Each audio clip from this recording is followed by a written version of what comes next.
Getting new reaction after a former county police officer avoided jail after pleading guilty to firing off his gun at a packed Kirkwood school Halloween party. Matthew McCullough is the son of former St. Louis County prosecutor. He's getting 5 years probation. And First Alert 4's Russell Kinsall is live at 5 to explain why tonight. Russell. Well, parents who were there that day that McCullough fired shots into the air at a school Halloween party and in court today say they're very disappointed in the sentence.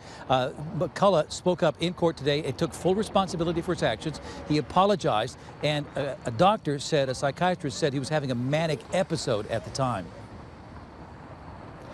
In October of 2023, McCullough showed up at a Halloween trunk or treat party at Kirkwood North Middle School. He fired a gun into the air and said everyone would die.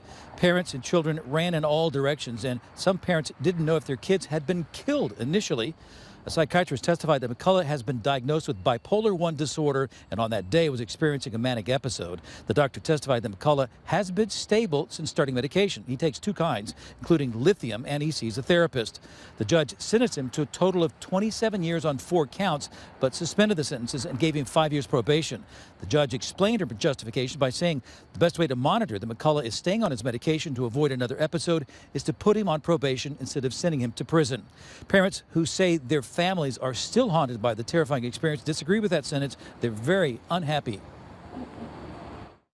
It's just disappointing. It was one of the worst days of my life, my family's life, and our Kirkwood community, and to know that this is kind of how it's going to end with no jail time, probation, feels like a big blow.